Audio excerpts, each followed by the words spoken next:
પંચાયત સમાચાર 24 માં આપનું સ્વાગત છે। જાલોદમાં સ્થાનિક સ્વરાજની ચૂંટણી પૂર્વે હાઈ વોલ્ટેજ ડ્રામા। વગેલા જિલ્લા પંચાયત બેઠક પર ભાજપે છેલ્લી ઘડીએ ઉમેદવાર બદલતા રાજકીય ગરમાવો। ભારતીય જનતા પાર્ટીએ અમારી સાથે ભયંકર વિશ્વાસઘાત કર્યો છે। દાહોદ જિલ્લાના જાલોદ તાલુકાના વગેલા જિલ્લા પંચાયતની બેઠક પરથી ભારતીય જનતા પાર્ટીએ અમારી પુત્રવધુ મનીષાબેન સંજયભાઈ ડામોરનું નામ જાહેર કર્યું હતું, પરંતુ પાર્ટીએ ઉંમર, આયાતી અને નો રિપીટના નિયમો નેવે મૂકીને મેન્ટેનની ફાળવણી બીજા ઉમેદવારને કરી દીધેલ છે।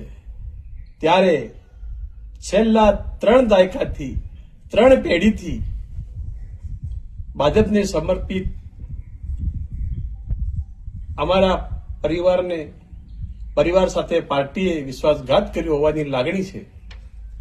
1995માં ભાજપાને તાલુકા પંચાયતમાં સત્તાનો સ્વાદ અમારા પરિવારને લીધે જ ચાખવા મળ્યો હતો અને પ્રથમ વખત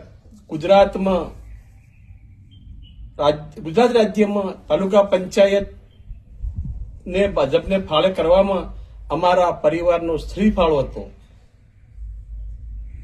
જ્યારે 30 વર્ષ પછી અમોએ ટિકિટની માંગણી કરી હતી, જેમાં પણ પાર્ટીએ અમારા સાથે વિશ્વાસઘાત કરી અને નિયમો નેવે મૂકી ગોવિંદ ગુરુ લીંબડી તાલુકાના ઉમેદવારને ટિકિટ ફાળવી અમોને અન્યાય કર્યો છે।